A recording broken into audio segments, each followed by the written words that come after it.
Hey y'all, I'm excited about today's video so that we can chat about things that you might not think to pack in your hospital bag for your upcoming labor and delivery, but that you should think to pack in your hospital bag. Before we get into it, I just want to make sure that you know there's a link in the description of this video to my free download, which is a hospital bag checklist. So all of these items plus more are listed on that checklist so that you can download it and see if there's anything that you're forgetting about as you pack your hospital bag. But now let's get into it. Some things that you might not have thought to pack in your hospital bag for your upcoming labor and delivery. Okay, the very first thing is a squatty potty. So in my labor and delivery workshop that I do with couples, I have included a section on your first postpartum bowel movements because in the very beginning of doing that workshop, I was getting so many questions about it. It seems to be something that a lot of people share. They're like, just wait for that first time that you have to have a bowel movement postpartum, like people's sisters and friends, and are telling them horror stories. So I have an entire section in my workshop that is about how you can prepare for that and make it a little less uncomfortable. But one of the things that is a part of that section is having a squatty potty. So squatty potty makes travel sized or travel versions of their squatty potty that folds up, that's really easy to pack and take with you to the hospital, so that if you have that first postpartum bowel movement at the hospital, you have it with you. That's the most convenient, but I also want to point out that the goal of that is really just getting your knees above your hips. So the point of a squatty potty is that it is putting your pelvis and your pelvic floor in a position to more easily allow a bowel movement, so that we have a less of a chance of having to really push and force a bowel movement or strain to have a bowel movement when we have all of those healing tissues so soon after labor and delivery, and maybe even possibly some stitches down there. So it doesn't have to be a squatty potty. It can be turning the trash can in the bathroom on its side and putting your feet on top of it, taking 2 toilet paper rolls and putting your feet on top of it. Anything that'll just get your knees above your hips for those first few times sitting on the toilet can be really, really helpful. But I have a lot of couples who prefer to just buy a squatty potty for their home, and then they'll get the travel version of it so that they can pack it in their bag and take it with them to the hospital. So that is a packing item that I don't see on many of the suggested packing lists out there. So that was the first one I wanted to point out. I forgot to mention we're going to have links to a lot of these items in the description.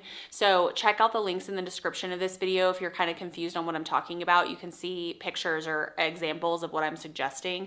The second item is a peri bottle. Your hospital most likely will actually provide you with a peri bottle. A peri bottle is a bottle that it will just hold a little bit of water, so that after you use the restroom to empty your bowel or your bladder, you can rinse down there instead of having to wipe, because after labor and delivery for a few weeks, you're not going to really want to wipe to clean yourself up. So being able to rinse down there instead is going to feel much more comfortable on your healing tissues. However, the peri bottles that they provide at the hospital are ones like the old school water bottles that we all used to have as kids playing sports, where it just has that like short little spout that you can pop closed and pull open. And when you're trying to squirt upside down, does that make sense? Like you're trying to squirt that area to rinse it upside down while you're sitting on the toilet, it won't go up. You have to like turn the bottle upside down, but then it's not pointed towards your tissues. So I always recommend to my couples going through my labor and delivery workshops as well that they buy a peri bottle ahead of time to bring with them to the hospital that has like a long neck. Freedom Mom is the most common one that people grab, and that's the one I'm going to have linked below. But it has a neck that's situated so that when you turn the bottle, or when you're squirting the bottle not upside down and it's pointed up towards your tissues, you can still get a good water squirt so that you can rinse it well and not like battle with the bottle. So it's well worth it to already have it ahead of time to take with you to the hospital so that you can use it at the hospital as well, and to make sure that you don't forget to pack it in your hospital bag. Another one that a lot of people don't think about but comes in really handy to have with you at the hospital for recovery is a vulvar balm.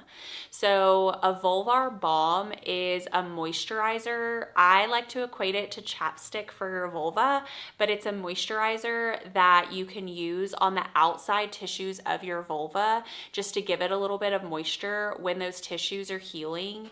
It can feel really soothing on the tissues to not be like dry and itchy or uncomfortable, and you can use it basically just like chapstick where you just use it as needed. So you might bring it to the hospital and not need it at all, but if those tissues are uncomfortable, tight, dry, anything like that postpartum, then it can feel really relieving, and you will be thankful that you have it with you in the hospital while you're recovering.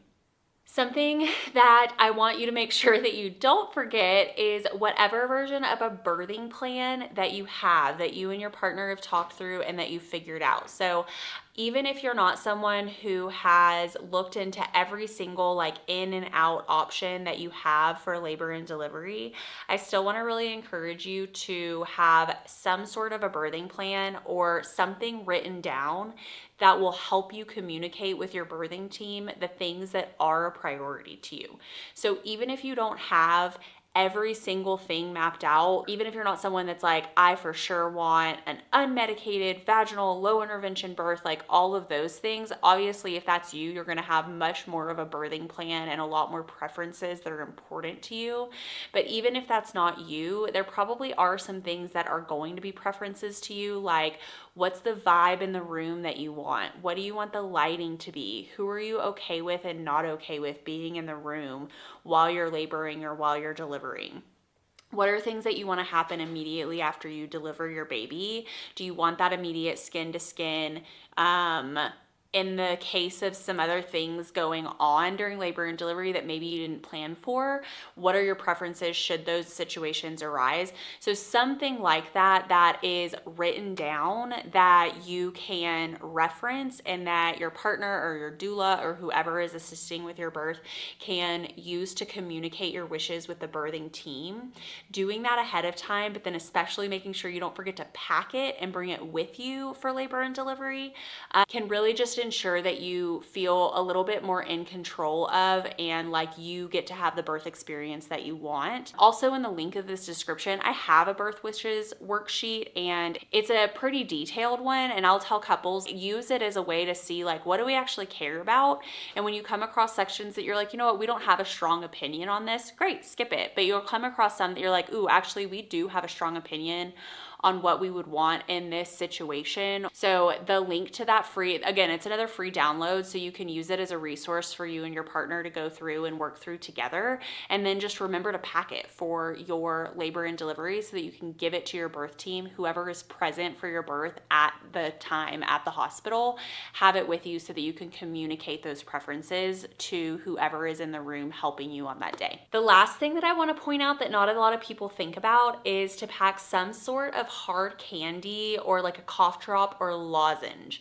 So what a lot of people don't get told ahead of time to prepare for is that a lot of women experience like cotton mouth or really dry mouth during labor, especially maybe dependent on some of the medications that might be used. But even without that, just all of the breathing and all of the breath work and everything that you're working on, you can just get a really dry mouth. And ice and water can only go so far when you have that cotton mouth. If you've ever been sick or had a surgery or something where you've had that afterwards, you know what I'm talking about. And so having a hard candy, any hard candy that you like, or like a cough drop or a lozenge that you can suck on during labor so that it increases your mouth to naturally salivate, which is what your mouth truly needs when it has that dry mouth. It doesn't really need water, it needs saliva for you to feel better and to feel more comfortable. So that's just like a little, I don't know, people just don't think about that. So that's another one that you just might not think to pack in your hospital bag. But if you have a favorite candy, then packing it in there. And then if you don't need it, oh well, you have your favorite candy at home when you get home to recover. But if you do need it, you'll be really thankful that you have it in your bag so that you have something that you know that you like to suck on and to help with that dry mouth feeling. So those are just a few things that you'll see on the hospital bag checklist that I have linked below. That again, that's a free download. So there's a few more things, well, a lot more things on there that you might not think to pack in your hospital bag, or that might not be on other hospital bag lists that you might find. So if you are wanting to make sure all your bases are covered, then feel free to grab that free download from the link in the description. And I hope this was helpful. I hope that it helped you think through a few things that you might not have thought to bring with you to the hospital to help with your recovery. If you have any questions about anything else related to packing that hospital bag, please feel free to drop them in the comments below. And I hope you guys have a great rest of your week, and I'll see you next week.